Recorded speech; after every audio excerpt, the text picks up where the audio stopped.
চলো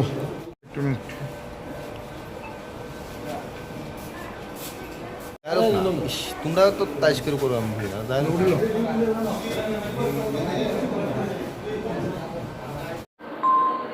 গতকাল 24/6/2026 ইংরেজি রাত্রের দিকে আমরা একটা খবর পাই ডেলিভারি প্রাইভেট লিমিটেড থেকে। তারা তাদের মেশিনে চেক করে কিছু সাসপেক্টেড জিনিস দেখতে পায়, তারপর আমাদের জিনিসটা দেখার জন্য বলে।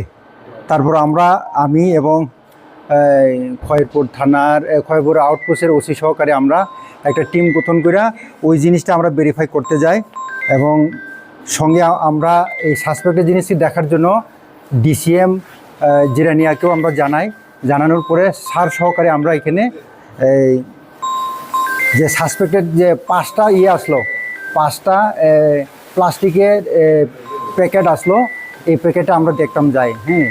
সে যাওয়ার পরে সেখানে আমরা ডিসিএম সাহেবের উপস্থিতিতে তাদের এই ডেলিভারি হাবের স্টাফ সহকারে আমরা জিনিসটা খোলার পরে এখানে কাপ সিরাপ পাওয়া যায়। টোটাল 5টা প্যাকেটের মধ্যে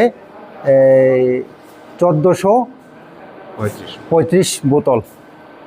তারপর আমরা তাদের মাধ্যমে বিভিন্ন লিঙ্কে খোঁজ করে জানতে পারি যে অ্যাকচুয়াল যে মালটা রিসিভার আমরা হের পিছনে ডিটেন করার জন্য আমরা সিভিল ড্রেসে আমরা মানে পেতে বসি আর কি, তাদেরকে ডিটেন করার জন্য যারা ইনভলভ ছিল।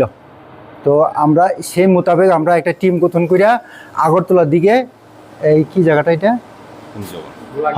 বোলাগিরি কুঞ্জবন এইদিকে আমরা ডেলিভারির যে বইটা সহকারে আমরা যাইয়া যে ইনভলভ যে রিসিভার আর কি, ওই মালের যে রিসিভারকে আমরা অ্যারেস্ট করতাম পারছি 2 জন। তারা আমাদের বুর্জুনগর পিএসের কাস্টডিতে আছে।